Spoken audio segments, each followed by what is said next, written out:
Ambil aku analiza. Laptop apa ini? Ngorong ini. Oh, ini.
I'm switching.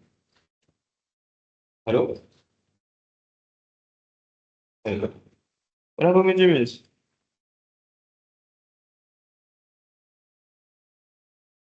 Yes, Miss. You're good, Miss. Oh.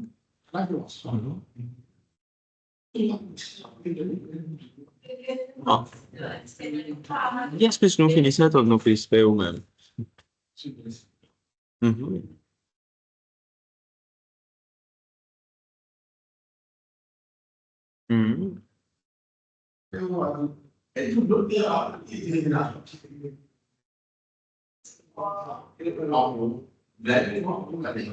come see from a presentation or from a document or laptop?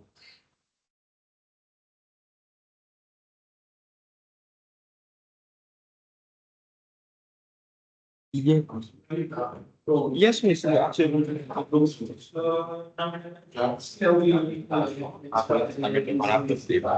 from there. Yes, Miss.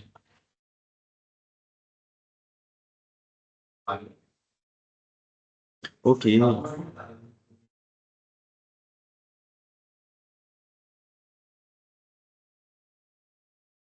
Okay. All right, Miss. So I'll let you. Yes, Miss. C'est moi qui assis de.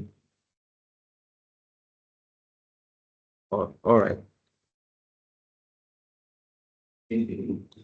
Pas vraiment, mais c'est moi qui ai disposé la table. Eva. De place sans podium.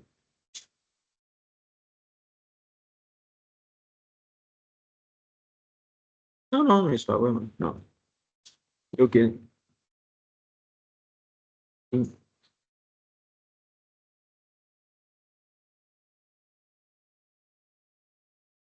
Ah. No, miss. Não há problema. Yes, miss. It's not remove podium.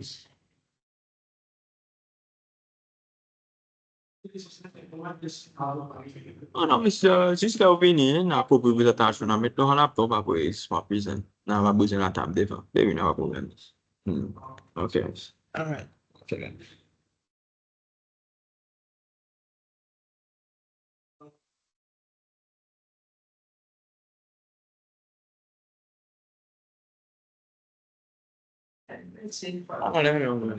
Oui. Puisque si nous dit pas observe podium ici. Secondo me, può assisi. Avete snaci podium na teata. Öyle. Haklısın.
This one.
So, our time to do is behind. Okay. Non questo è questa è la situazione ma ci questo è poi quello che ci sarà fa insomma se si stampo e sono quasi sono quelli di home non si switch per tutto abbiamo previsto un po' di lavoro come è quello che conta but thank you for the last minute Okay, sì. I was happy to Miss Sankila. Food security or okay.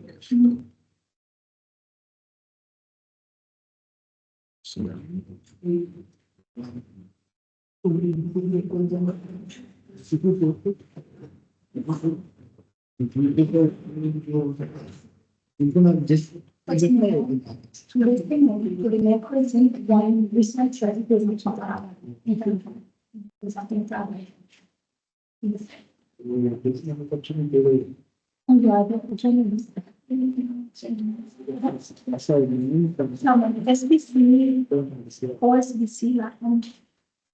Ama pinaka sa capital sa school kami to kasi kung gusto na kay pulo sa kaya kasi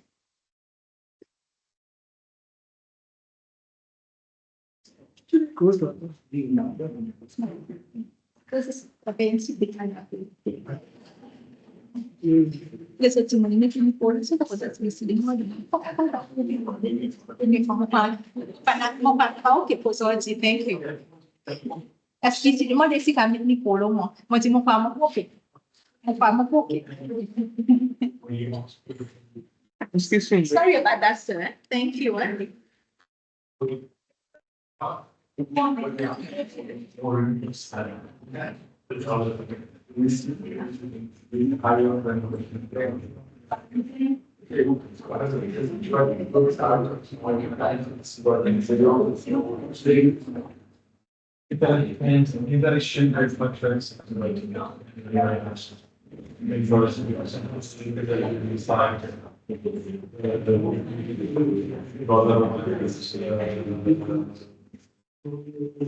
Like 14, sometimes like 30.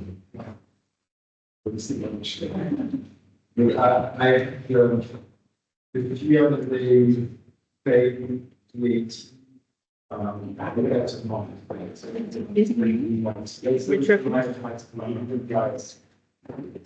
Please for the moment, you know, the thought.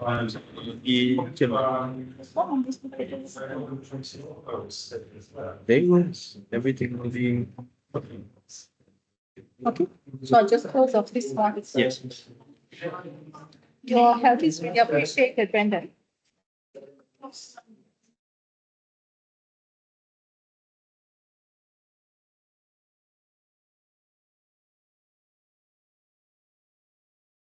No, it's this key because I conscious because I have to focus on this. I don't think should go to. Oh, I was going awesome. Your song, yeah. We're going to solo. Brendan, it's all recorded, isn't it? You know the business of that. So facci pure one stessa conscience, scrivere insieme.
Sorry, the gentleman that's in Syria.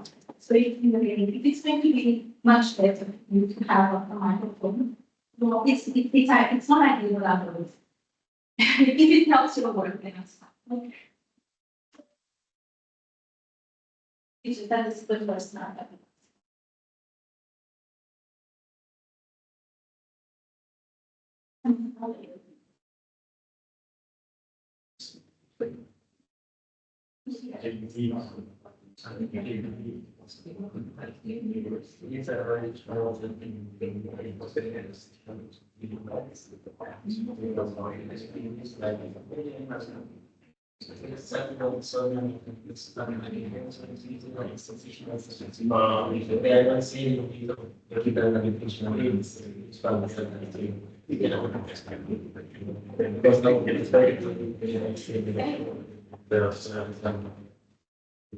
So ipo meter sa ipo. Okay. Ako mas tuso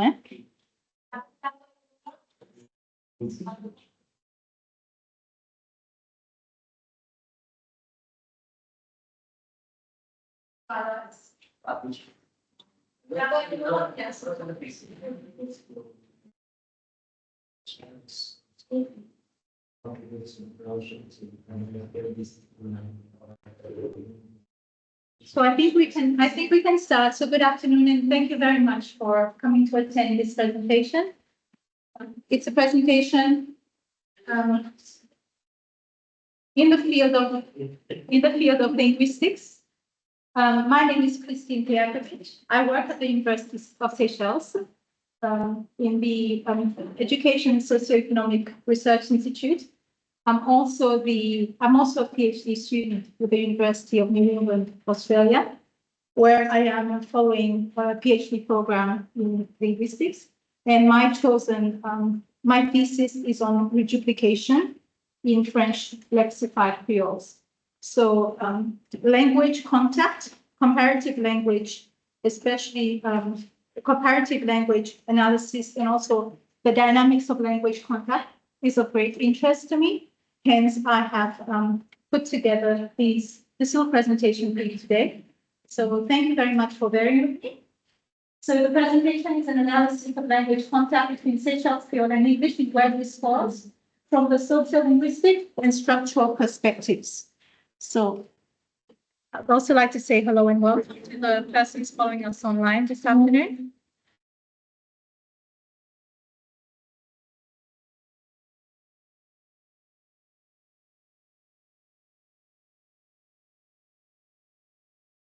Okay. So I think everyone's familiar with the sign on the left. It's a global sign. And then in the Seychelles context, in the community Facebook groups that we have in Seychelles, it would not be out of place to see some of those sentences. Now, let's just start off with how many of us here website. So how many of us here speak? How many of us here speak a second language or a third language? How many of us here are bilinguals or multilinguals? Maybe we can have a hand raise. The ITS event also. Di Paris maupun api từ Loha lụt so. We send seven passes. Sorry, I think we're having a little technical issue. Ali macam aku nazis magnus question nak fuck up. Ali mosaic. Yeah.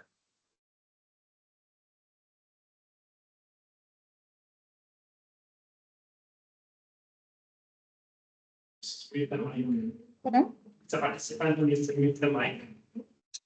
Because I can't really find the mic that we're referring to here.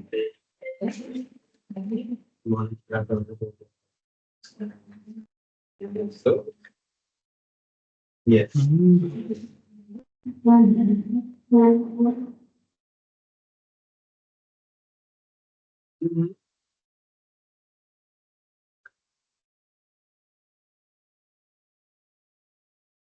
Oh, kita mau segmen.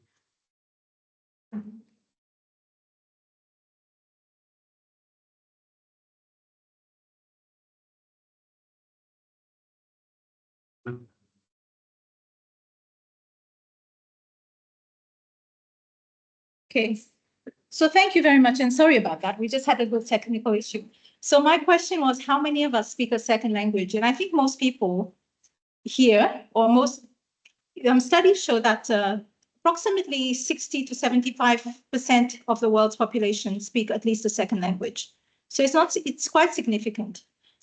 You're probably wondering, when you saw the bio for this presentation today, where the bio said the phenomenon of code mixing, and you're probably thinking, well, it's a normal way of conversing to mix languages. What's a phenomenon about it?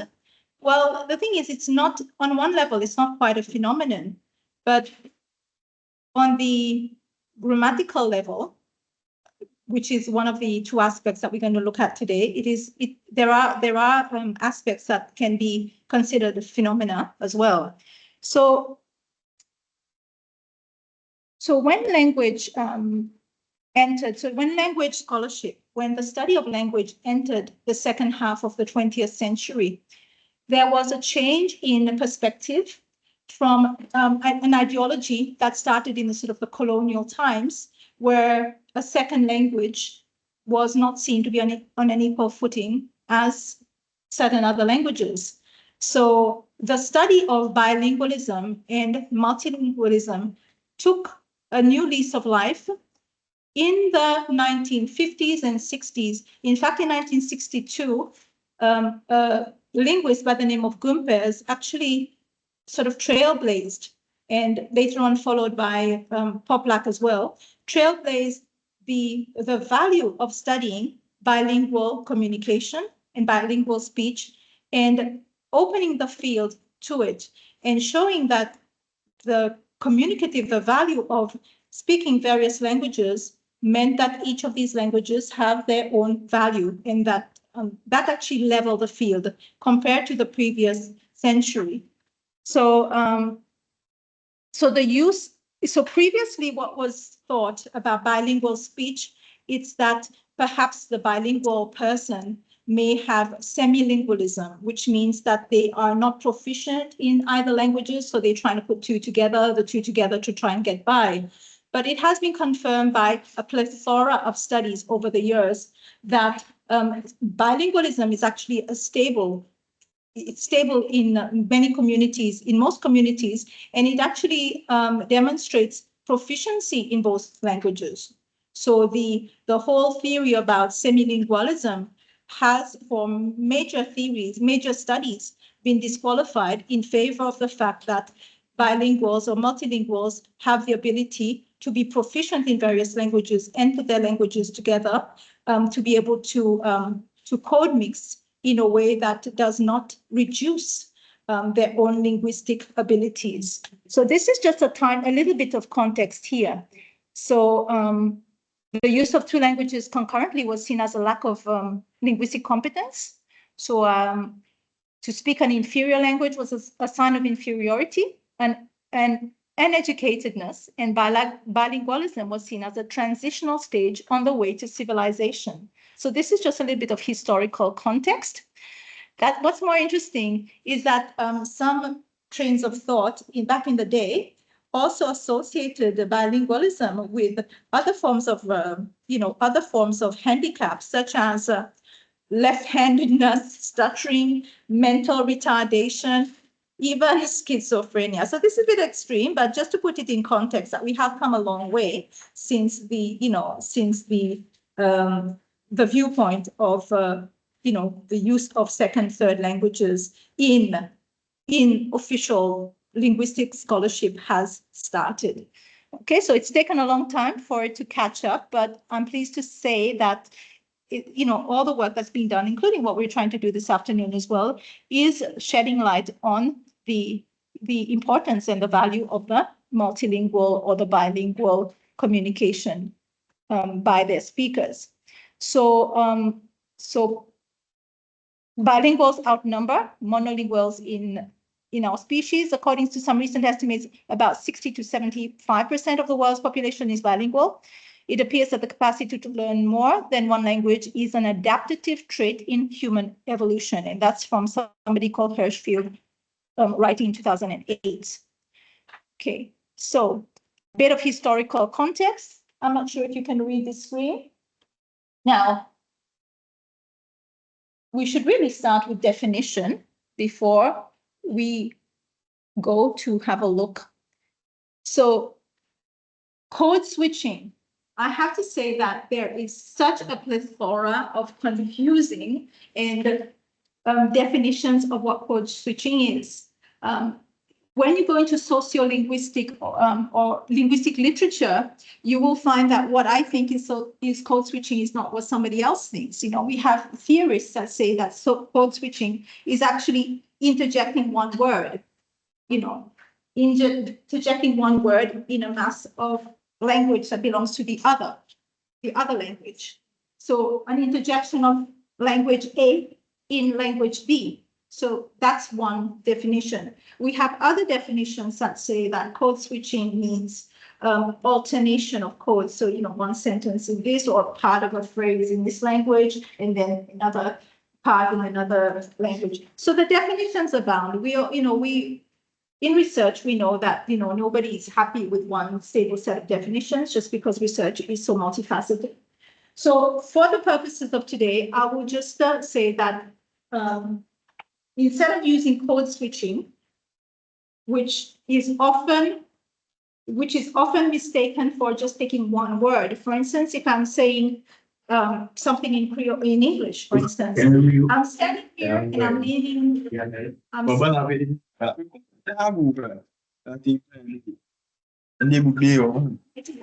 Sorry about that. I think we're having a little bit more technical issues today.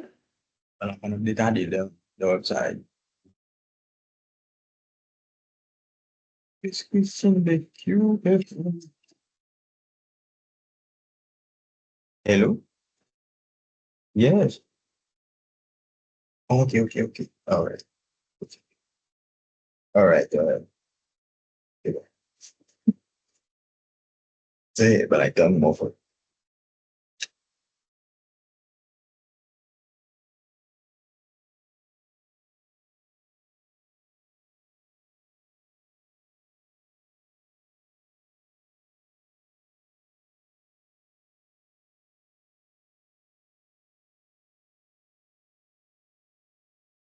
Okay, so thank you for your patience.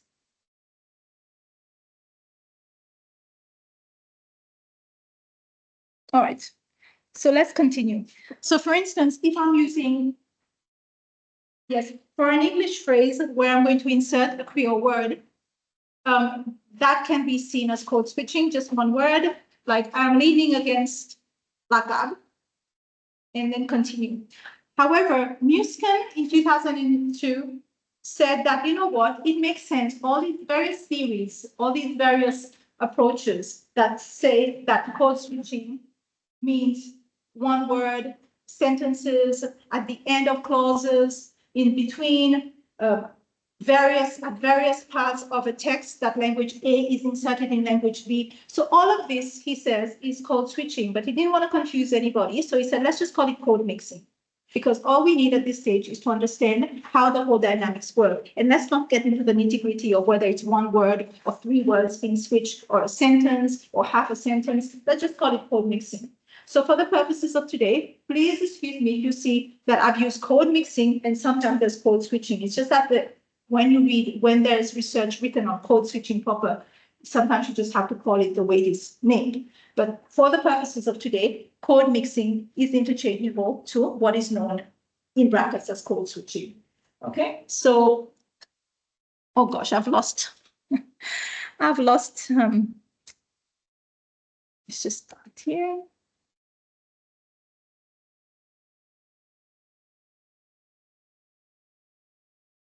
Okay. All right.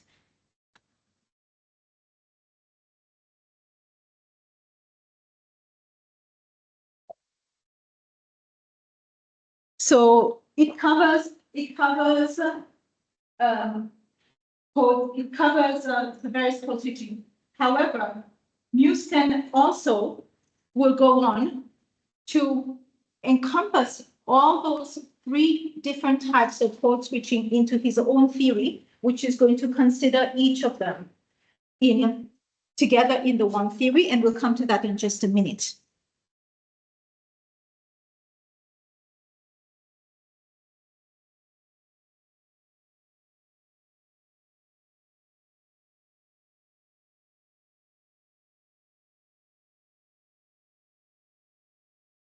All right. So we're back to the previous screen. Now, when you saw the invite to come here today, I did say that we're going to be looking at grammatical and structural and sociolinguistic approaches to code switching. So in the study of code switching, which is in the study of mixed language use, there are four main theoretical approaches.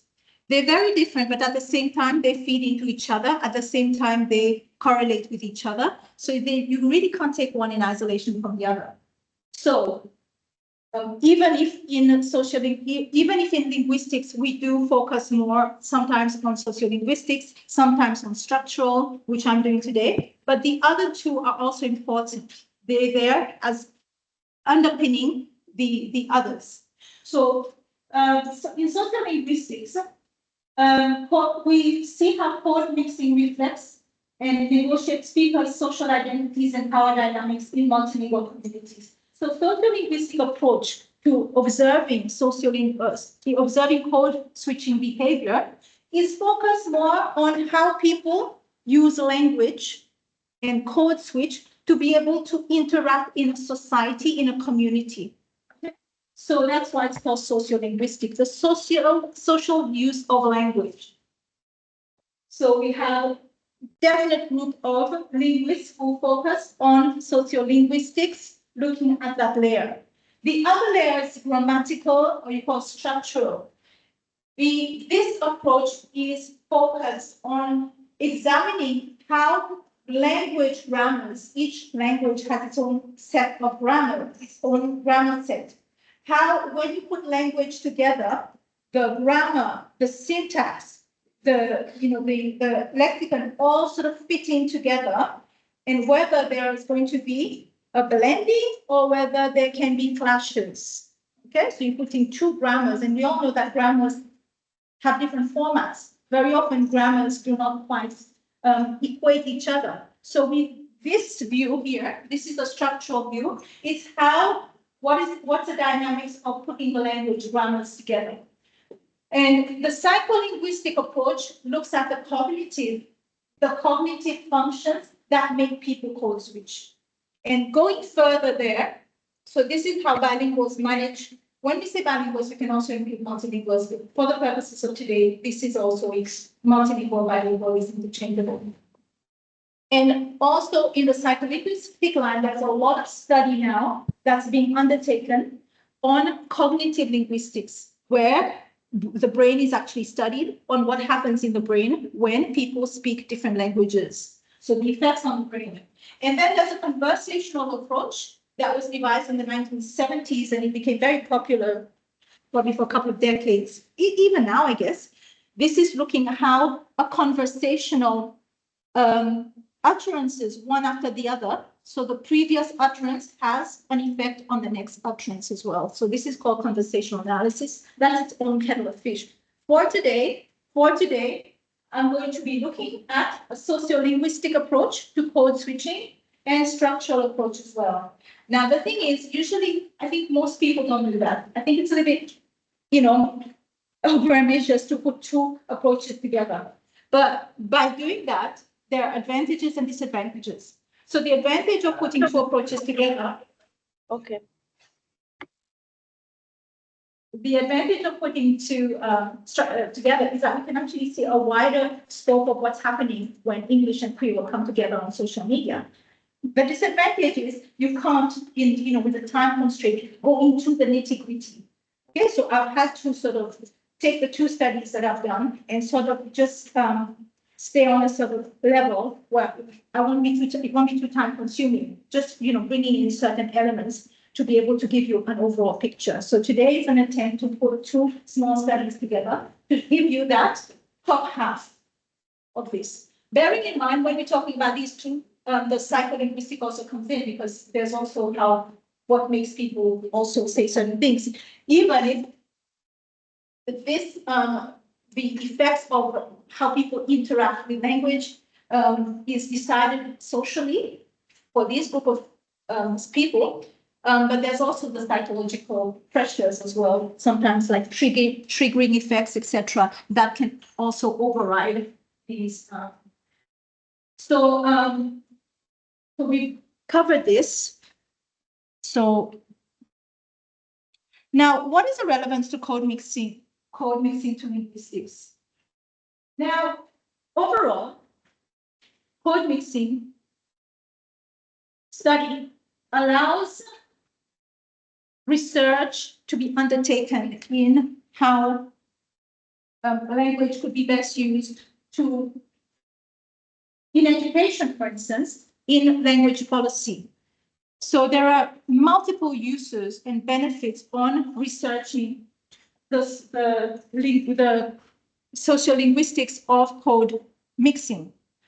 But understanding bilingualism in multilingualism has effects that are very wide. Now, we also gain, through sociolinguistics, we gain sociolinguistic insights on what's going on in the community, because how people speak in a community Facebook group says a lot about them, their identity, and their relations with each other as well. Now, the third one is why also study code mixing. when you look at the structural analysis, it reveals a lot of what's going on in the grammar. Sometimes understanding the grammar in juxtaposition with another grammar tells us a lot about our grammar that we do not know, because grammar is also evolving. Relevance, language change and development. Languages are living, they're living phenomena. So they change and evolve and adapt.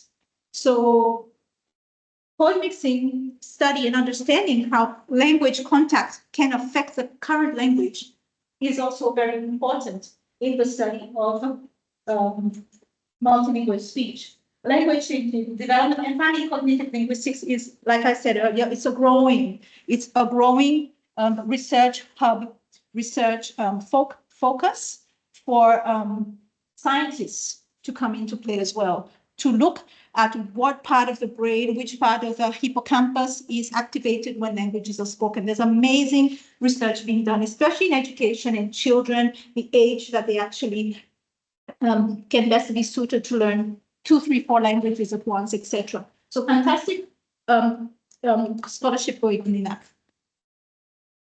in that part of language research. Now, for today's presentation, the problem statement is a bit long, but because, like I said, it's got 2 small studies together that we're looking at the sociolinguistic side, sociolinguistic side, and the structural side. So I had to combine that in one problem statement.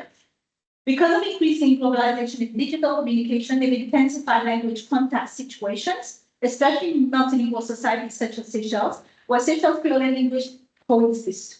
There is a limited understanding of how these languages interact in a digitally mediated communication, DMC, specifically from both sociolinguistic and structural perspectives. This study seeks to address the gap in knowledge regarding the nature and dynamics of a language contact between Seychelles Creole and English, an important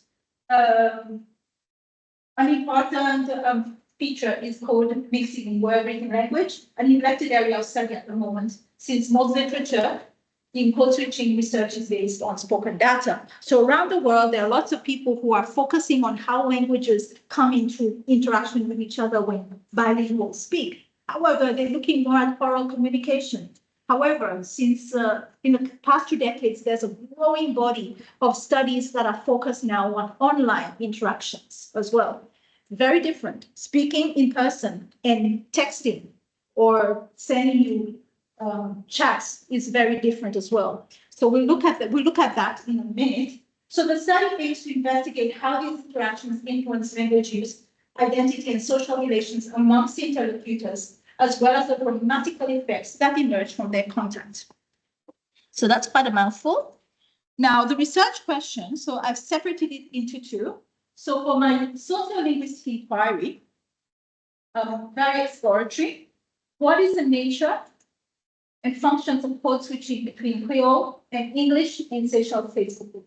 So for this part of the study, we look at the patterns and motivations sort of behind code switching. We won't go too much into the psychological aspect, but more in the sociolinguistic aspects. So if people are communicating to each other using certain ways, what's that saying about the nature of the relationships? What are they trying to convey to each other? What is that saying about the person, about the situation? It's very contextualized. And then secondly is the grammatical inquiry. So this forms part of the study that will identify and analyze the structural patterns that emerge from the language contact. So for these, my research questions are, what are the silence patterns of code mixing that emerge from contact between the 2 languages in Seychelles community Facebook group? Now, we all know here that Seychelles community Facebook group has a life of its own, right? You're aware that Seychelles people, we've got these big, when I say big, I'll tell you why big in a second, Facebook groups like Gossip Corner, etc., that have almost like, 2/3 of the population of Seychelles. This is how big they are. So, and that people actually really, really engrossed in these conversations as well. So this is where we see a lot of what's going on in terms of that language contact. And my second question is a bit more focused. It's a bit more linked to the Muscan terminology earlier. So to what extent does intersentential code mixing demonstrate convergence in field? So intersentential means inside sentences, not at the border of sentences, but inside sentences, like I'm standing next to la table, up, and then I'm holding mon bouteille de l'eau. So it's been inside the sentences. So these are the questions that I set out to answer. I'll come to you about the context and about the studies in a minute, but just to sort of give you the research context and the literature review sort of condensed in 1 or 2 slides, actually. So the studies, these sociolinguists have been, their work actually talks about the various studies that actually support obviously what their studies. I refer you to their studies for conversational code switching, either online or in person. So this is an example. People like Andrew Potsos, he has done a lot of work online. So his work is a bit more closely related to what I have done. However, these are the ones who really, like Rumpa, has opened the door to bilingual code switching studies. So their studies are very salient in the field of sociolinguistics. Now, what are the functions of code switching? Why do people code switch? According to sociolinguists, these are the main reasons why people code switch. People don't just usually code switch for nothing. There's obviously a percentage of maybe code switching for habitual reasons. But there generally is, when you're looking at the interaction between people, there tends to be general reasons why people code switch. Mike says, no equivalent. Can't find the word. That's just either the word doesn't exist or the word it exists, but it's not a perfect fit. Maybe we'll use English because it's got a bigger glossary, it's got a bigger repertoire, more words. Maybe Seychelles Creole's only got 1 word for this, but English has got 3. Habitual experience, reiteration. Sometimes people in a sentence, they'll just come and reiterate something to you in another language. So the sociolinguistic literature also tells us that people, obviously, when you're quoting somebody, when you're specifying something, for instance, if I'm talking to everybody in English here, and then I want to make the point to a particular person, it's possible that I might just go in code switch, maybe to personalize to this particular person for whatever reason, obviously depending on the context. So from generalization to personalization, sometimes from personalization to generalization. The studies that have found that as well. Interjection, so interjecting like on peut dire ou dire quelque chose. Never. 1 word to interject changes the code. From the jocular to the serious, shift of tone, or even from the serious to the jocular, just indexing a shift of code, a shift of tone, a shift of topic. Speakers or posters can also use a word, code switch to repair something. Sometimes there's been an error made and you're saying, oh, I mean, I was standing there, just to repair the mistake.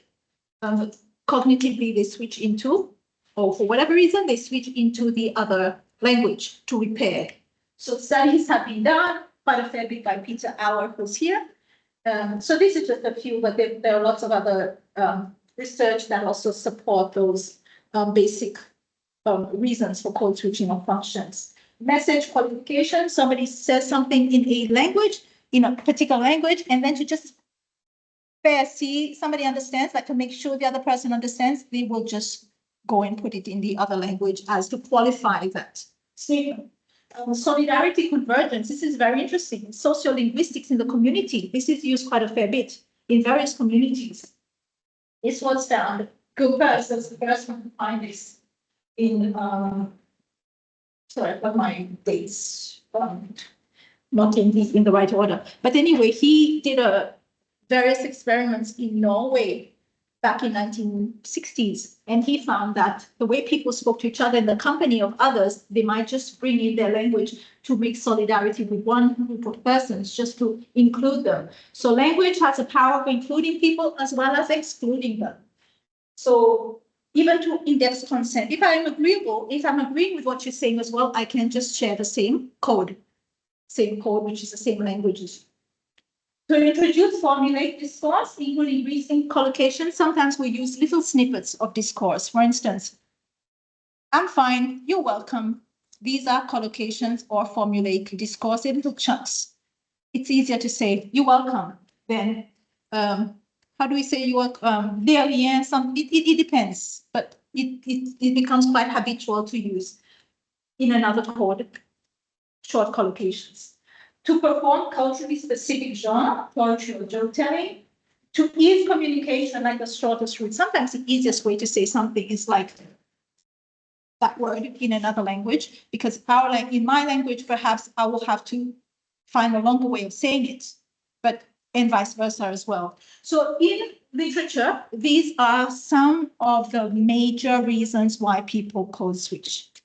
This makes sense? Okay, we're gonna see the reasons, the results later on. So Alan and Koyan as well, they did a quantitative study, and they found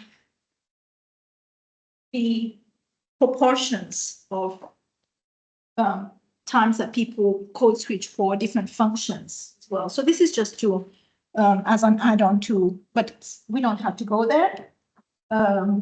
So with code switching being with sociolinguistic discovery of code switching on the sociolinguistic level, we can see that identity can be created through code choice. So we have sociolinguists, number of them, saying that through choosing of the code at that moment in time in this conversation, you are positing your own identity in relation to your context, to those around you. Bourdieu said speakers that attribute power to certain codes. They can find that certain codes have a higher prestige than other codes, right? We all know about situational context, So actually, the other one, when we had the list earlier, the obvious one actually, I think that was probably the big paragraph at the top that I did not include, is situation. Obviously, we speak depending on the situation that we expected to, but in the society, in the general community, these are the ones that are the functions. Now, crossing is it's a word that was coined by a guy called Rampton, who says that people cross over to other groups, other ethnic groups for acceptance. He did studies in the UK with young Punjabi males back in the 1990s, where he could find that there were communities of Jamaican descendant young people and also Punjabi young people, and how they interacted with each other. When they spoke to each other, he could see there was evidence of crossing into each other's language bubbles as well. So crossing as well, using the language to be included in another group, which is not the group that we normally identify with. Okay, so now online is becoming the greatest site of discourse. A lot of these studies have been based on oral communication. However, more and more, these classical conversational approaches are being increasingly supplemented by ethnographic research, where people actually online, they can actually study what's going on online as well. Code switching online is actually giving us a lot of data that really underpin pretty much the same functions as we have seen in normal oral code switching. The big difference is between code switching in oral communication and code switching online is that online you can use emojis, you can use visuals, you can use graphics to supplement what you're saying. I can't put an emoji in a conversation with you. I can't, say LOL, except you could say LOL, but it sort of just hangs there. But in digitally mediated communications, all these code switching functions can be underpinned further by the use of written symbols that you don't have access to in speaking to people. But in speaking with people, you can use prosodic variation, you can use a tone, you can use other things that you cannot use when you're online. So overall, let's say that those functions of code switching for the online and the code switching for the oral communication are almost the same, except when it comes to the tone and the prosody, as opposed to the graphics, that they have, separate, that they have differently. Now, a little bit of a brief background on Seychelles Creole. It's colonized by the French in 1770. The stabilized varieties of Mauritian Creole came here to Seychelles in that time. The Creole had already been stabilized in Mauritius. But then afterwards, there were further mixing with Eastern Bantu languages. There was some mixing with Malagasy, but that happened just a little bit before that. And further with English. Mauritian Creole, there was some further mixing with Tamil. So from a landmark study on the origins of Seychelles Creole, these are the sort of the origins. Obviously, when we say the stabilized varieties of Mauritian Creole, it means French Creole. So French is at the basis of it, plus the other substrate languages. Now, a little bit about the history here is that Creole, English, and French are given equal status in 1993, and that English and Creole used to be a language of orality, used to be a language of culture, of community in orality. But now Creole is also used in a written form. It's used in education, in administration as well. So English is obviously, English has a strength in administration and education because English, eventually after P3, all children are taught in the vector language of English. Administration is mostly in English, but Creole has gained, since this time, Creole has gained has seen its own worth vis-a-vis English in various spheres. So in significant mixing, so basically we can see there's a lot of mixing between Creole, Seychellois, and English in online, as well as in the general community. Less French, but that sort of explains it a little bit. You can see those two languages, French and Creole and English, are at the forefront of the discourse in Seychelles. Now, I'm going to come back to this slide later when we talk about the grammar. So a handful of online forums operate in Seychelles. We talked about the Gossip Corner. Back in 2017, they had about 23,000, but now they've got over 55,000 members. I spoke to you about whether language is oral language and chat language has similar functions. Yes, however, oral language, when you're studying orality, you can actually get the synchronous, which is real time, what people are saying without any revisions. When people are posting, they still have the ability to revise, etc. So it might not be sort of the authentic language that we are been studying in orality. However, what we find in the Seychelles, in some of these groups online, because there's such a quick succession of information and posts going on, that sometimes the language is almost synchronous. It's almost in real time. It's not like an email, which is asynchronous, which you can take your time to reply. What we're seeing there, even if it's not as synchronous as real-time talk, it's somewhere in between the email and the oral communication. Okay, so basically, for the sociolinguistic study, I took my master's thesis that was done in 2016, and where it was originally mixed methods research, but I'm only using a little part of this 2016 data. And then for the other part, the grammatical part, the data is supplemented with 2023 to 2024 data. So for the first one, which is sociolinguistic inquiry, looking at how people interact and communicate in online and forum.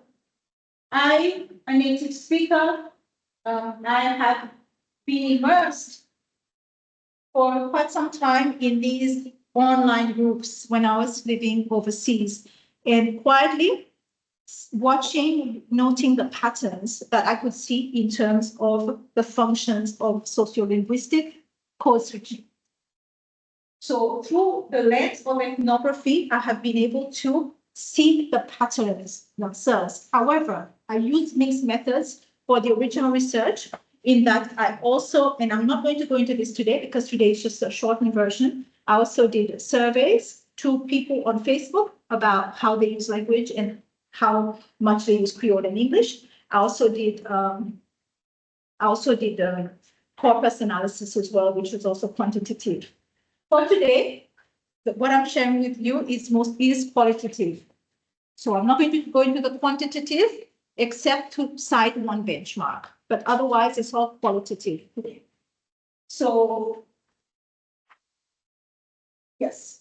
So what I did for the first part is I reviewed 288 posts of 200 and their conversation starters and the comments. They were randomly selected between 5th of January to 18th of April. After I had been in there analyzing all of those trends vis-a-vis the sociolinguistic literature, I then retrieved the data this way for the first part of it. Okay. So what I found is, remember, okay, analysis and findings. What I found so the other thing is with regards to using the data, I contacted the administrators of Seychelles Daily and also Gossip Corner. And at the time for the 2016 data, also Seychelles, to ask them if I can use the data, but de-anonymized. So what I did is vis-a-vis the functions, remember we had the chart earlier on about the functions of code switching in sociolinguistic literature. So using what we're seeing in Seychelles discourse, we're comparing it with the functions of code switching, how it sits in sociolinguistic literature. Can everybody see this, or is it too small? Can you read this? Yeah? So, example 1. After a lengthy clause expressing difficulties for the poster, the person said there hardly was any in the shops and one had to buy in bulk. This mazine. So the person has a long vent in Creole, in one code, in Creole.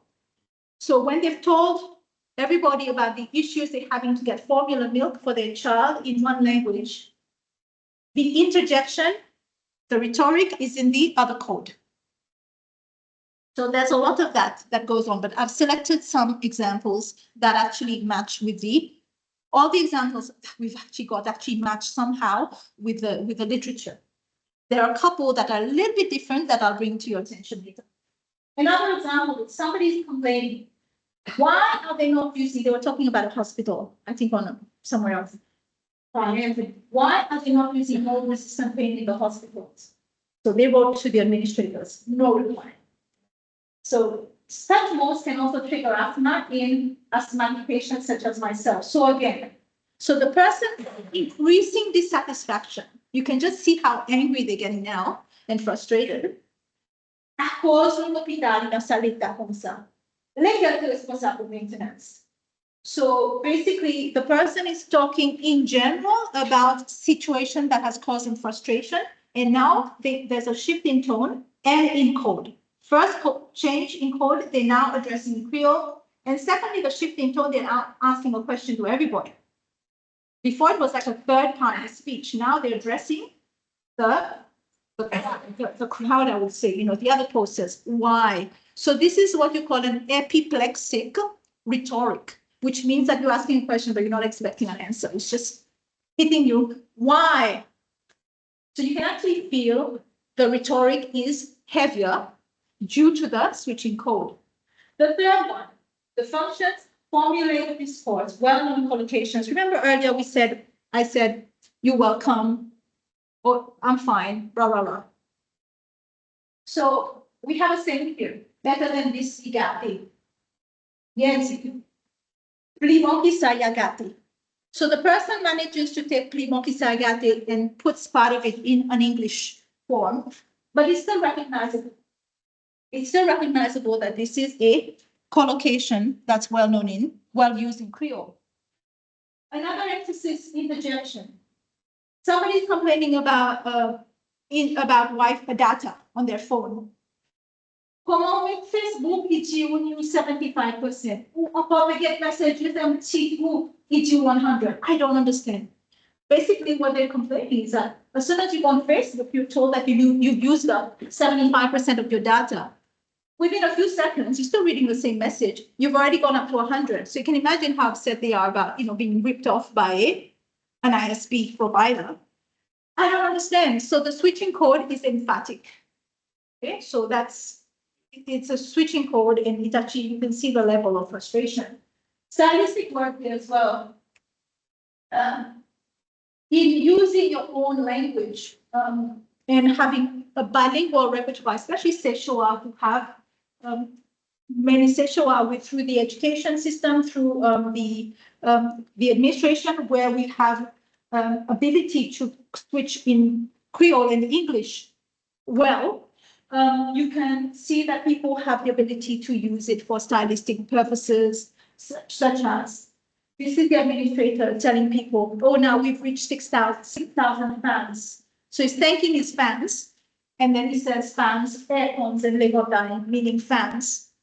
Yeah, the fans, like fans, aircon, and fans. So he's double play here. So this is stylistic humor using code, our local code.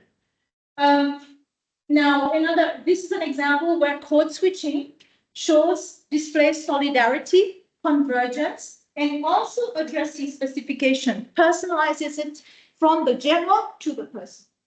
So, example 6. Somebody is complaining, somebody has been sharing on Facebook on the community site that they've had a lot of difficulty with their child's health, and they've been trying to go to the doctors the specialists to try and get some help for their child. So somebody here is trying to be sympathetic. Somebody is trying to be nurturing. So they say, oh, that is so touching. What they've tried to do to try and help their child's situation. And then, so this is like a general comment. And then this person turns around and says, élève parents ici, c'est nous pas nous pas savoir on fait beaucoup de difficultés qui beaucoup va connaître. Yeah, mon capable d'imaginer qui ta réponse aussi big. How is your son now? So this person is sympathizing with them and using third-party speech first to say, yeah, sometimes people in Seychelles parents go through a lot of difficulties, and then personalizes it to this person. Oh, and how's your son now? Now into English. So you can actually see the shift in tone. Now, functions of sociolinguistic literature says economy using the shortest and easiest route. We know that's common sense. You can see feel free to demand more. If we didn't say feel free, what would you say? Sorti ou aller for demand. That's a bit long, isn't it? Feel free is the shortest route. It's the most economical way of getting there. Another poster said, let me know, advise. Please let me know if the bus schedule has changed. Advise. Advise is one word, it's easy. Instead of saying, s'il vous plaît, faire mon connaît. Advise is an expedient way of just saying, let me know. So the code switch, probably most likely to be expedient. Now, another function is when there's no equivalent or the lack of the exact word. Sometimes either there's no word really or the word that you have in your language is a bit unwieldy. It's like, I'm going to use that. I better just use the other code, the other language. All right. So in this category, you have online in Seychelles, I could see a lot of technology, internet-related technology words. As you can imagine, we don't really have translation for those words, right? Share. In French, they say télécharger, isn't it? But here we just say download, right? So we do move to the other code for technology and words that come from the modern world, as they say in linguistics. Now, hangover, move on. I saw a post about somebody saying that they've, just been heartbroken for so many years, and now it's in Creole. And then they said in English, in Creole, move on. And then they put the English bit. I'm like, okay, well, he probably couldn't come up with a better word than move on. It's a very expedient word to use. What would be the equivalent of him saying move on in Creole? Continue avec la vie, it's a bit long, it's a bit unwieldy. So it's expedient. All right, another function again, I could see more formulate discourse allocations. As I saw them, I sort of brought them up here. You're welcome, well said, a good one, thanks. And I raised that example earlier. Now, what I found as well is that there are some collocations which are localized. There are some ways that people talk. There are some little snippets like, you're welcome, this is international. But what about the ones that have been creolized with a bit of English and a bit of Creole that is relating to our culture that we all know? We probably use these as well. So true, Sadil best. We've heard of which Creole speakers heard Sadil best? You've heard? Sadil best. No, I've seen some instances of it. The best. I think this is like I like in Facebook. Simply the truth and true fact. Who's heard of true fact here? Okay. You've heard true fact, no? True fact. Well, we don't use that in English, but we say it in Creole. We all know what it means. It's obvious. So, mon préféré, I saw this somewhere. Mon préféré cool zit et the word cool. Yeah, the word cool is used here. Means I prefer just to see one person, just to cool with one person. But that word cool is localized. It's not in the English lexicon that you're going to see cool relates to dating. This is what we have grammaticalized it into. Okay, so these are localized English collocations. Now, Rampton in 1995, he was talking about the Punjabi group and also the Jamaican young persons who, had different group affiliations and crossing. However, when we looked into our data here for Facebook, for Seychelles Facebook group, what did we see? Many people, maybe young people, I imagine, crossing, using a lot. And we do that even orally. You hear that in speech, using words that are associated with reggae and hip hop music. What I saw was a proliferation of words such as not nice, brother, number, the fuck, this, that, to that. So you can see that there's crossing going on, and I cannot imagine that somebody's grandmother would be using that language. So we can see there's a sort of a demographic and that comes with that as well. So that was quite interesting. There's also another example that came up.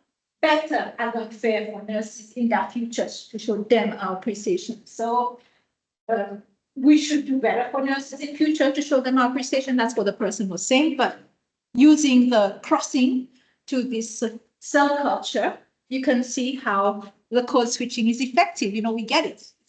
It's a cool way of talking. All right. The other function, remember earlier in the list of functions of code switching is repetition. Sometimes you want to repeat something. So for instance, if you say to me,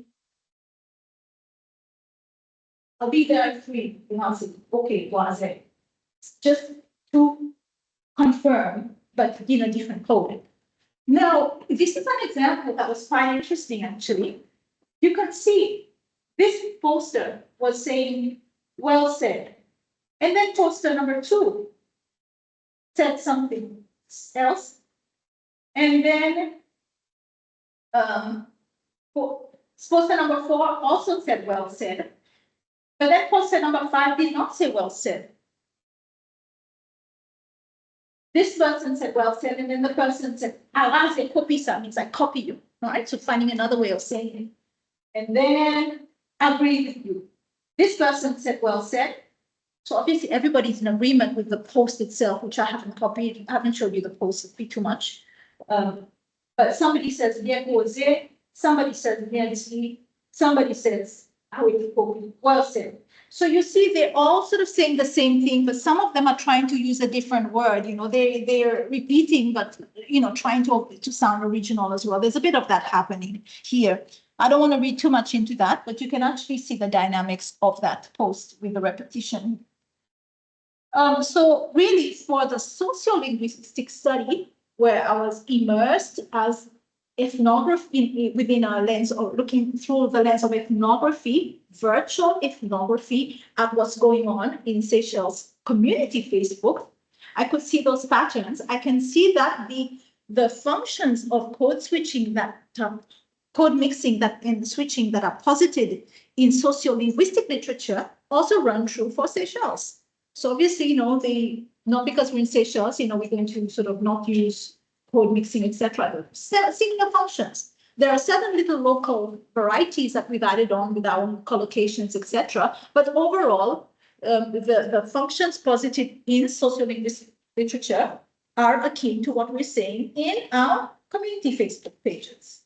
So what I noticed as well, and I shared earlier, is that a lot of the words that are related to the modern world technology have not been codified, have not been lexicalized, do not sit in the dictionary under Creole terms. So there's a lot of words that people are sort of using the English version, or maybe if somebody wants to say télécharger instead of download, it's up to them. But I believe that the people who are, you know, colleagues who are working on the dictionary as well, I'm sure they're taking these things into account. So this is just a little reminder, yeah, that we need to look at how we deal with lexical items, terms that relate to the modern world. Okay. Inclusion or codification. So this is for the sociolinguistic part of the study. Okay. And no, want the questions now? Now for the study 2 was on the grammatical side. What happens when the two languages come into contact? Because each of them have a grammatical structure. So I will go back to earlier slide, which I didn't stop at, which talks a little bit about the grammatical structure between those two languages. Here we go.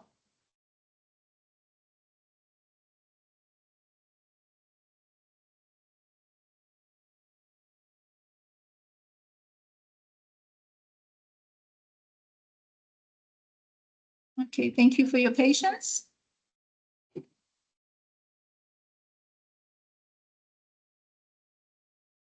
All right, so Seychelles Creole and English, they both, so getting a little bit grammatical here, but I don't want to get too bogged down. So just looking at the very essentials, they're both the languages that employ SVO, or the subject, verb, object. Okay, so I took the bottle.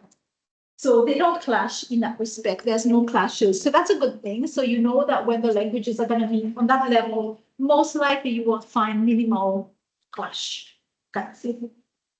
Both languages are analytical, which means that, Creole uses analytic, is more analytic than English, because Creole, instead of saying, I sat, so in English, you take the word sit and you just turn it to make it sat. You incorporate the past tense into it. Seychelles will actually, in Creole, we actually add something to make it a past tense, like moti sise. So it's analytical, you're adding something to it. It's not syncretic with it. And we also have in Seychelles Creole, like I'm saying, when we're describing the time of doing something, the past tense or the future tense, we add extra particles. We're saying more puale, I'm going to go. Or more tinale, which is I went. But in English, just say I went. You know, the word go is already changed and morphed into the final tense. But in Creole, it stays the same. Ale is always ale. Mo tiale, mo puale, monale, ale is the same. But in English, it's the verb that changes. It morphs into the tense. So there are differences in how we express the tenses. TMA. So this is important because it's going to come up in the findings. So how we express these aspects is different here. Okay? Verb forms. English verbs are typically marked by auxiliary verbs to indicate tense, like he has eaten. In a way, we could say more tea, more tin, more. So there's certain correlation, although I won't go into the details now, not full correlations. Another distinction between Creole and English is English use a copula, like, you know, sort of to be, like, I am standing, am. The Creole, just in Creole, you say, yeah, you say mon père debout. You can, il debout. Il debout là-bas. Sa madame. So E is not the copula like is. It's what you call a dummy predicate marker. So there's a difference in how the verb to be is expressed. Now, if I was doing this study just on the grammatical side, I would go into great details to explain this. But really today, for the purposes of what we're doing, we're just going to go through the basic juxtaposition between the two languages, and then we're going to look at the analysis. Yeah. And also plurality. Plurality in Creole, we don't say houses, you know, es at the end. We don't have the final inflection. We use bon la case, or sorry, la case itself, just la case. Okay? Étudiant. Étudiant could mean one student, it could be many students. See, the plural marking is marked differently in Creole than it is in English. Right? And the genders as well, we lack grammatical gender. Or we can, you know, yeah, étudiant, whether it's male or female, in English as well. But in English, for the third person, you say she, her, but English in Creole, we will say E. Okay, so we don't have that distinction of gender. So this is just some of the grammatical juxtapositions, like I said. So I'm going to move on now to the grammatical study. All right. So for this grammatical inquiry, the data was taken end of 2023 to 2024, and I'll get to that in a second. Looking at the patterns that emerge when you put these two languages together, in a nutshell. Now, the framework is Mersenne framework of code mixing. So what Mersenne says is that when you're looking at all those posts, when we're looking at, we call it a corpus, we're looking at all the writings of people posting this and that and that, you're looking at that as a corpus. What do you see? Or when people are talking, you look at the totality of the words, what do you see? You see insertion. You see an insertion, you could have a part of code mixing, you could have a word. That's from language A is put into language B. This insertion is of one word. Like I said earlier, I'm standing next to la table. So la table is just one word in my sentence. That's an insertion, according to Mersenne. Like I said, he tried to put some order in these varying and competing definitions. So this is, for my study that I did, it actually goes into various layers, which I won't go into today, but it goes into various framework that have been used by theorists like Myers, Cotton, Poplack, but for today, we are going to just take it that there's insertion of language A word into language B.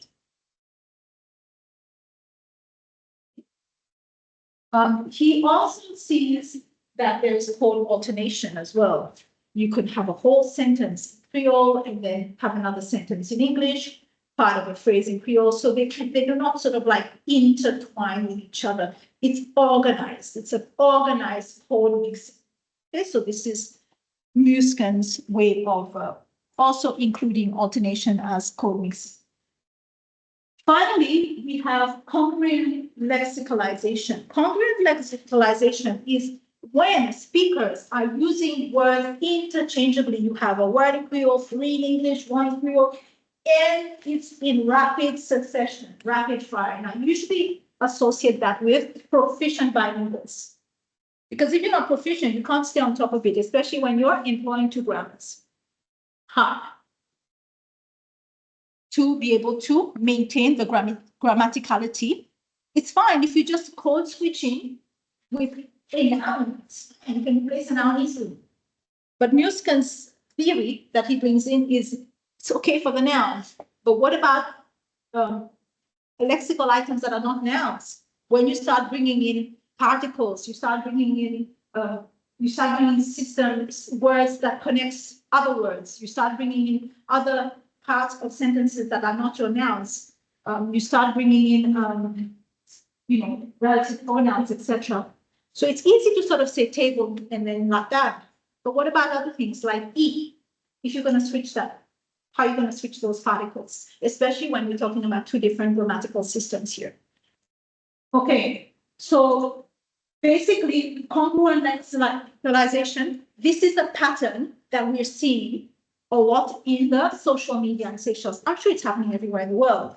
But in view of the people's proficiency, a lot of proficiency in both languages, you can see rapid fire of text where not just the nouns are changed, but various parts of speech, the adjectives, the relative pronouns, the adverbs are switched. So this, now you're starting to get into serious code mixing territory. Very, very serious code mixing territory, because certain linguists, and I'm not going to go into that today, that's a totally different debate. They're now looking at quantifying those switches to see how far is a language going along the language change continuum. Okay, so they're already associating that with a language change going on and how far you continue. But what this small scale exploratory research is not going to be giving us any predictions about where we are on language shift. We've got to do proper quantitative and qualitative studies to be able to get to that. Today is not that. Today is just a little aperçu on what's going on there. It's more of an exploratory research. So we know congruent lexicalization is, like I said, it's when you have multiple in and out. And I think we also speak, sometimes we do that as well. So Muskin said that bilingual speech photograph attests to several patterns of code mixing at once. Sometimes you'll have alternation, sometimes you'll have insertion, and sometimes you'll have the third one, which is congruent lexicalization. Now, congruent lexicalization has typically, but there's been debate on that, being associated with language change. To say the more speakers actually merge two languages together, they are starting to really change their language now. So then you start to bring in the quantitative data, the frequency analysis and that type of thing. This is where this kind of conversation heads. But like I said, we're not going to really go there too much today. But we're standing and we're looking.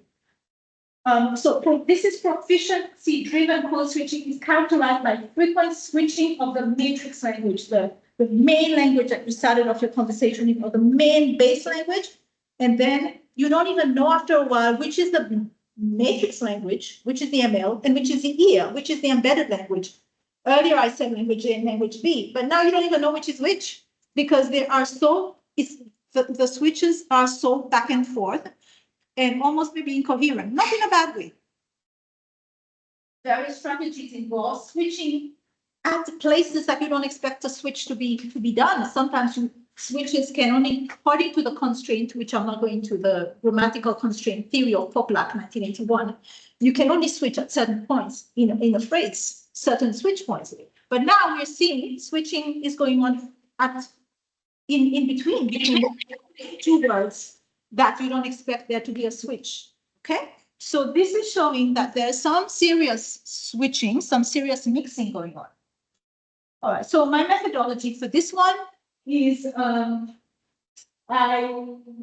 December 1st to 2023, examined 20 random posts featuring these content and looking for those trends according to the three categories of use scan, which is insertion, alternation, and congruent lexicalization, and seeing how that runs. Now, once I've got that framework of what's going on out there, in that, bearing in mind, this is just a small pilot study, actually, then I was able to sort of look at those 10 posts to be able to use a qualitative grammatical analysis. Now, you may recall that I said that when I did my master's, I did use mixed methods. And one of the things I did was actually surveys. And I also did, I used the word count analysis using concordance, etc. So to use the 2016 data as a benchmark to situate how much code switching is going on in Seychelles, I use that only as a benchmark. Like I said, today's presentation is qualitative, but I'm calling on a bit of quantitative data that I use back then to situate it as a benchmark so that we know what's going on, at least what has been going on. So you could see that for about 28.5% of the online communications, what I found back in 2016 is that they were actually code switched. 28.5% of all that online discourse based on my data, 28.5% was code switch. So I'm just situating the salience before we go on to the grammatical. So this is just the salience is just to put the context before we go on to what's going on out there. But I've got all the details of these studies that have been done, or in detail. So anybody who wants the details, they can contact me. But for today's purposes, like I said, I'm more sort of skimming at the higher level topics. So we said that code mixing often can be just one word from language A being put in language B. Very often it's the noun. Very often it's the noun. Why is it easy? It's easy to just change the noun. Like I said, like that table, easy. We can all do that. No issues. The languages have not been affected. Wow, this was great. None of the languages were endangered when you were doing this. It's fine. Everybody does it. Example, we bought a car new from Zot 6 months ago. It's a bit strange to be getting Zot because Zot is not your noun. It's common for people to be switching with a noun, but obviously this speaker has switched with a relative pronoun. Zot is not a noun. That's it. The switch item is a pronoun, not a noun or a verb. It's easier to switch. It's more common to see nouns and verbs being switched. I am running. I am dying. So now there are two words here, but they come together to make one, what we call in linguistics, we call it a constituent, because it comes together to make one meaning. Si la police n'a pas fait rien avec cet enfant, then caution sa parent à cause. Si cet enfant il concernera sa parent. So if the police can't do anything with this child, then caution the parent, because if the child is like that, it's thanks to the parents. Then caution. Okay, so now this constituent has been nicely embedded in the language A. No problems. It flows. You can see both flows. Both flow. Both of these examples flow without any disturbance to the ML, to the matrix language brain, sitting well embedded. No issues there. Most of the posters being maybe quite proficient bilinguals, when I look at their interactions, most they use, those types of 1-2 words, and they get it right. You don't see conflict in the grammar.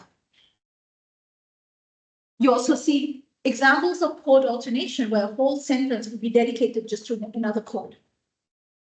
Mon fait gagner sok, bon qui fait si dans calomnie, nous aujourd'hui soit bon qui non. Anyway, all sinners have a future and all saints. So this person says something and then they finish it off with a saying, a common collocation in English. Why? Because the saying is available in English, not in Creole. but they use a whole sentence alternation. They did not switch individual nouns, verbs, whatever.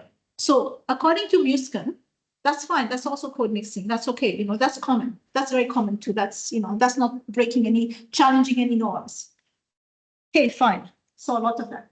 Now, congruent lexicalization is the one that starts challenging the bit of norms. This is why you can see people using all sorts of lexical items spread all over a text or an interaction.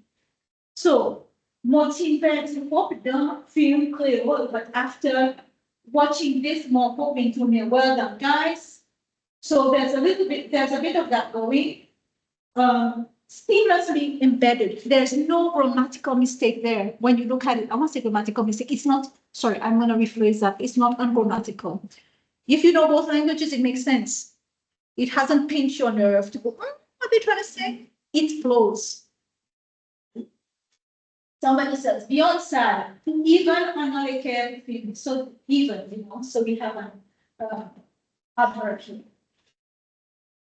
So these switch constituents are immediately embedded, even if they are here and hope is there, there's English here, English here, English here, even if it's called congruent lexicalization because there's a bit of language B in language A, that's fine. So far, it hasn't offended anybody. People are still getting it, still flowing.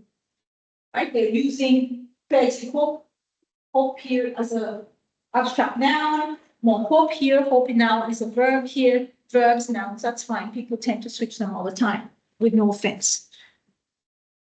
Now, seamlessly embedded, let's have a look at this. Incongruence, when the two grammars come together. What was noticed? What was noticed is that, remember I said earlier that in Creole, your past tense is, you don't put like an ed at the end of the word. That's English, you know, you sort of change the word and morph it into, in Creole, we sort of say ti, you put a particle before it. So now you have two languages with two ways of marking tense. One uses ti, and the other one uses a suffix, right? So what happens? I noticed very interesting dynamics there. So far, everything was nicely going along until I got to certain instances where somebody said, CEO, talking about CEO, she explained. What did they do? Tautology. Tautology means you're putting two of the same thing together. What happens? Clash. So this is, we can go into in my research that I've done, I brought in some of the psychological perspectives of, you know, language choices, the conceptualization. So the study I've done has also got a fair bit of the using psychological concepts as well. Why this one was triggered, why this was triggered at the same time as this. Muskin's framework has a lot of preconditions on how people select lexical items based on what you call lemma, which is the psychological priming for selecting words.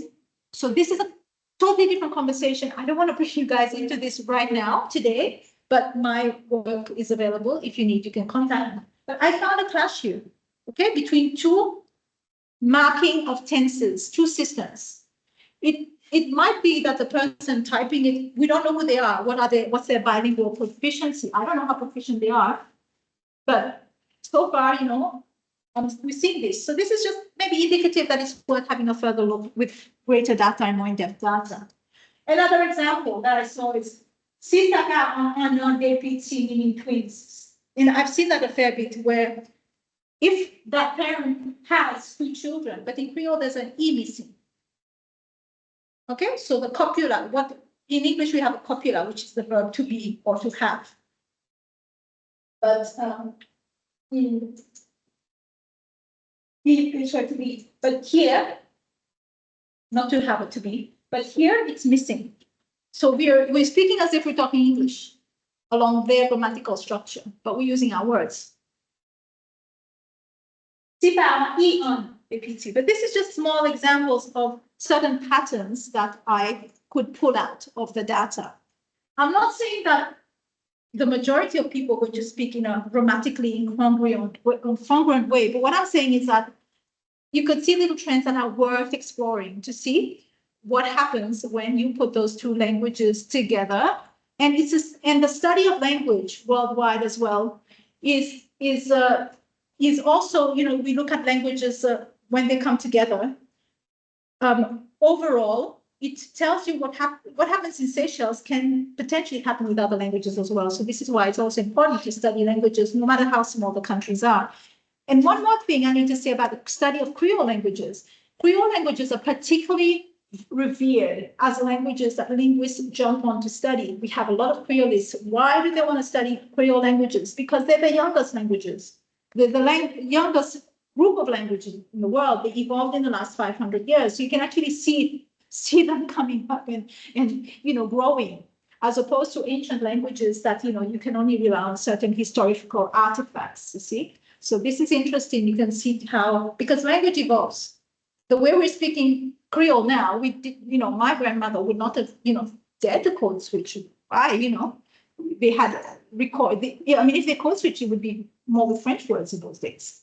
Yeah. So now the tide is shifting because we also have English, which is not only, you know, sort of a global lingua franca, but in online communications, it is, English is a very prime language in online communication. So the primacy of English is felt very much in the online domain.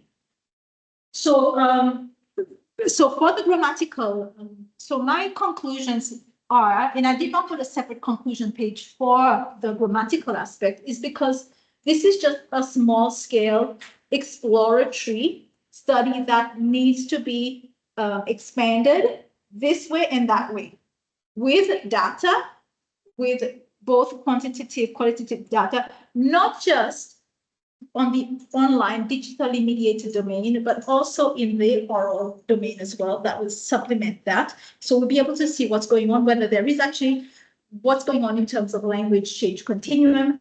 But this is just, I just thought that would be interesting to share with you today. So thank you so much for listening to this presentation.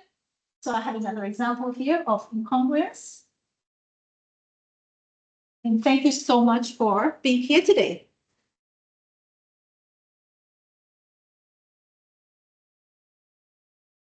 Does anybody have any questions? Yes, Dr. Kamura. First of all, congratulations. Really, yeah, a lot of things. It's good to know that you're studying what you're doing. And I belong to this kind of thing, we discussed that you know that you can explore, you get into these things. It's very interesting to know that I've been studying for phenomenon.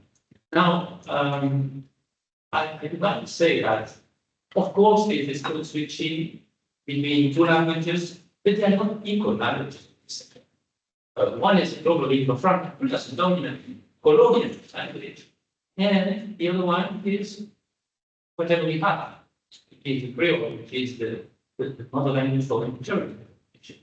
And this means that what you're not finding is not very rare the introgression of the inferior language into the global. Very rare. For example, most of the time, 95 to 99%, you have an introgression from the dominant one into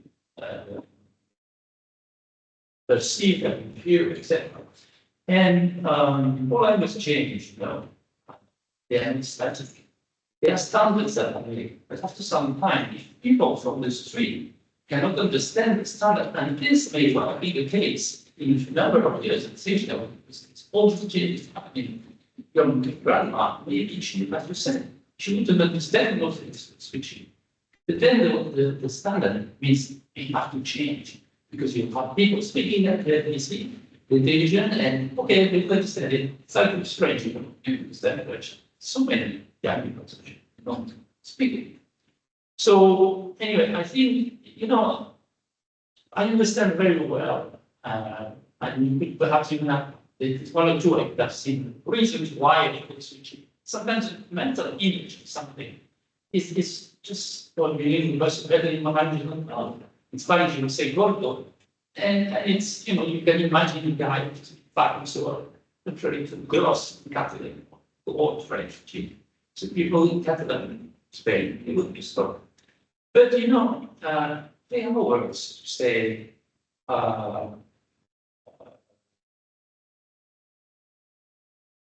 You say, let's go on.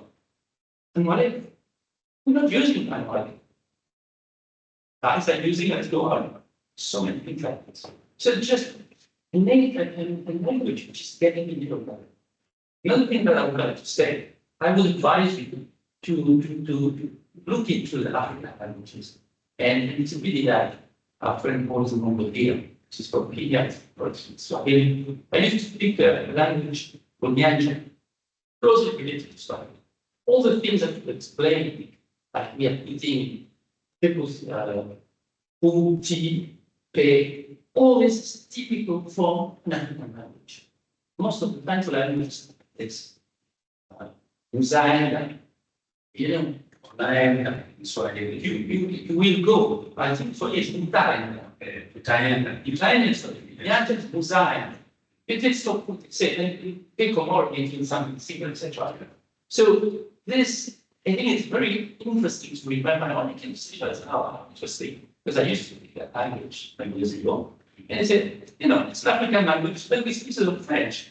Just take the Greeks, create a new language that is where they will be in Western Africa, probably in the state area, whatever, colonization. So I think that's worth also to that. Maybe people could, I think,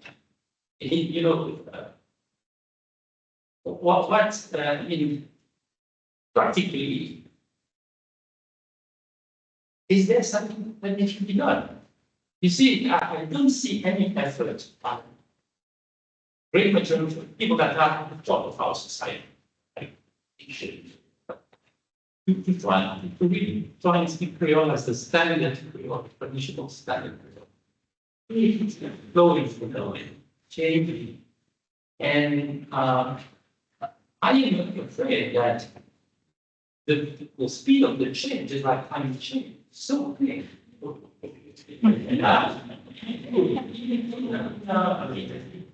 It will disappear in the population people like just will do time for that. So I am afraid that in 50 years' time, we will not speak Creole so much. I wish we still some kind of Creole, maybe language, I could say, Pidgins, French, English, whatever. But it could be that we don't have anyone that is Creole. And in Mauritius, I think, although the aim will regulate, the aim to give Creole the legal case, it's the regulations. I think they will still continue to be wrong. And these guys, it's interesting because they are not really descendants of the, 80% population there. But because French is very dominant and it's still there, they work everything French. They find Latin as being the international language in all these dialects of Latin, like French, Spanish, Catalan, etc. It was always there. I did takers of Latin, did watch it, I was managed to I'm Greek. So, because they have these languages, the Mauritius, I think there was the present better. It is staying more or less same that we have. That is a bit worrying for the future. Thank you, Dr. Akamora. You raise a very pertinent point. Now, there are two schools of thought: the prescriptive and the normative view. Prescriptivity is where you have all the rules and grammar, and then you even have certain countries have language watchdogs as well. France has Observatoire, Canada has language watchdog, where you are maintaining certain norms of the language. But there's also another whole conceptual sort of framework behind it that started off with the generative grammar. Generative grammar is that language is living in it, and it has to meet the functions, the functions of what the language is design. So, you use language for functional reasons. So if the using it in a strictly grammatical way is not maybe attuned to your use of language, then there should be some openings on sort of relaxing or sort of allowing, other mechanisms to come into play. So so you do have people who say, yes, language has got to be maintained, but then you have the other viewpoint that says language is a living thing. It's like a river going down the banks. You can't just easily stop it because no problem. it's a force. I'm totally against this. Because the language is a way of representing the universe, everything around us, with sounds. And the day you lose a word, you lose the way your culture, your community envisions this, imagines this. And this is why, people from dominant language like Spanish, which would ask that is called Catholic, they would say, after all, let's speak the language that we all know, is to communicate. That's important to communicate, of course, important to communicate. But what's about that culture, about the way this country uses, sees things, and in terms of grammatical aspects and so on, look at the humor, it's unique. Yes. So this is one thing that the Buddhist is all this.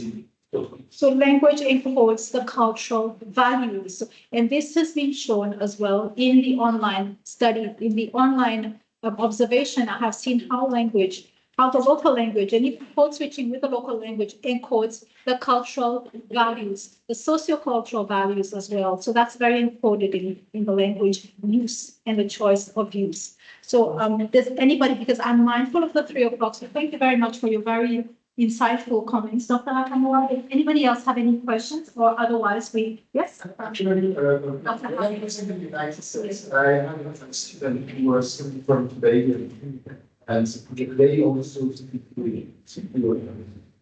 And he explained to me that most of his generation do not want to speak fluent. They prefer to use English, and at the point where Creole, like in La Réunion, the same, I see that in the news, they introduced Creole at the university has a culture and a language component. Just to formalize the Creole has a cultural vector of information from the past to the future. As a regional language. Yeah. Within the language policy. So yes, as you both, and what you're insinuating as well, it is sad because, you're seeing potential language attrition as well. However, there are linguists who do not believe in code switching. They believe that humans have the capacity to use all the codes at this disposition to be able to communicate so that there's a greater fluidity. So like everything else, academia is one that is fraught with contradictions and also complementary paradigms. But this is very interesting. But what this has shown is that there are such gaps in the study, sociolinguistic, structural here in Seychelles Creole, that this is just small exploratory and the avenues for research are vast. But thank you so much again for being here with me today and the discussions. Thanks.